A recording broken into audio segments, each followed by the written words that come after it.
Dear students, अस्सलाम वालेकुम। उम्मीद करता हूँ कि आप सब खैरियत से होंगे।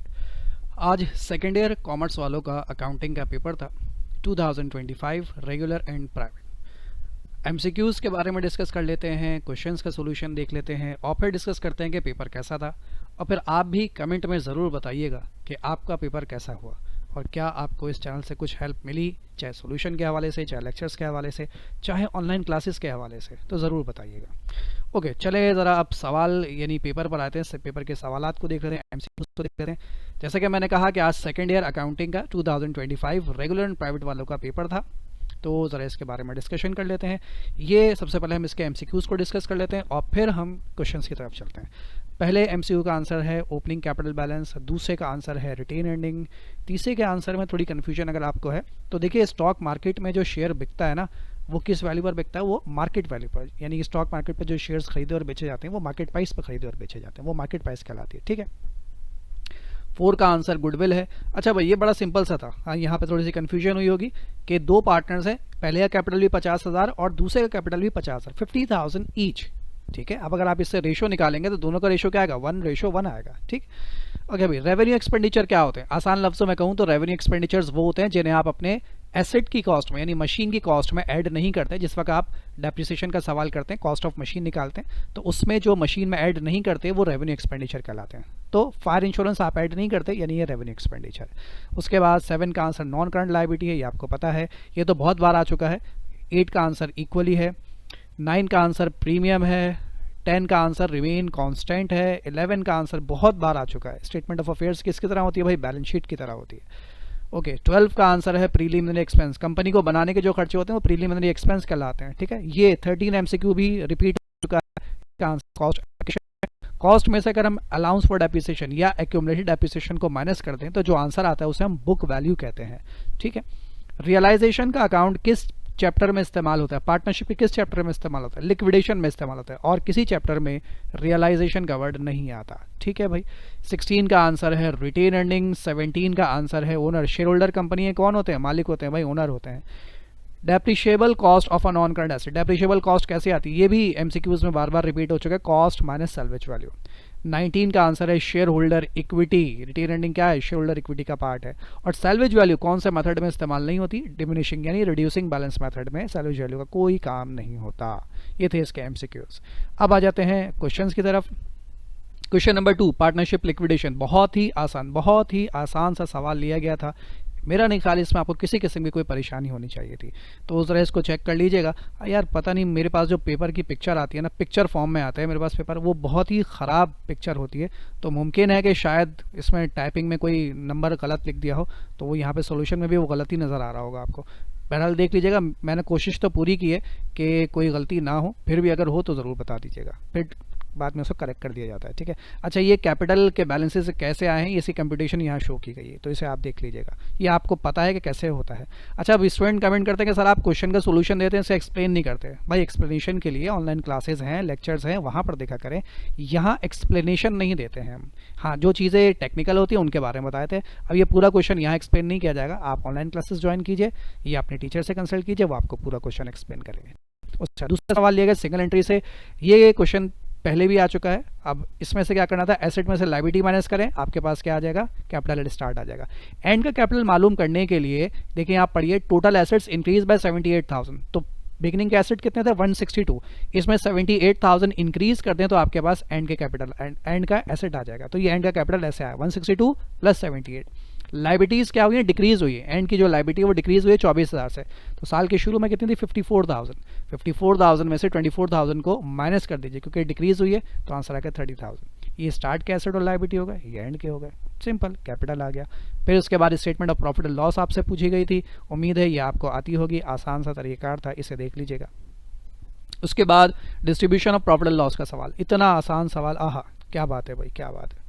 तो distribution of profit and loss का सवाल देख लीजिए, ये इसका सॉल्यूशन है, और साथ ही साथ ये इसकी एंट्री भी आपसे मांगी गई थी। ठीक है, तो इसको देख लीजिएगा। उसके बाद क्वेश्चन नंबर 5, रिटेन अर्निंग के चैप्टर से सवाल लिया गया था, तो ये भी बहुत आसान सवाल था, इसको भी देख लीजिएगा। ये इसकी एंट्रीज बनी हुई है, ये पहली एंट्री है इसकी, और उसके बाद इसकी बकिया एंट्रीज यहाँ पर मौजूद है। रिटेन अर्निंग से बैलेंस आया वो कैसे आया, यानी उसकी अमाउंट कैसे आई, ये उसकी कैलकुलेशन है। स्टॉक डिविडेंड की अमाउंट कैसे आई, ये उसकी कैलकुलेशन है। ठीक, अच्छा, उसके बाद उन्होंने आपसे स्टेटमेंट ऑफ रिटेन अर्निंग भी पूछी थी, ये स्टेटमेंट ऑफ रिटेन अर्निंग बनी हुई है, इसे भी चेक कर लीजिएगा। ठीक है भाई, ओके। अब चलते हैं पार्टनरशिप फॉर्मेशन पर। क्वेश्चन नंबर 6 पार्टनरशिप फॉर्मेशन से सवाल ये लिया गया है आपका।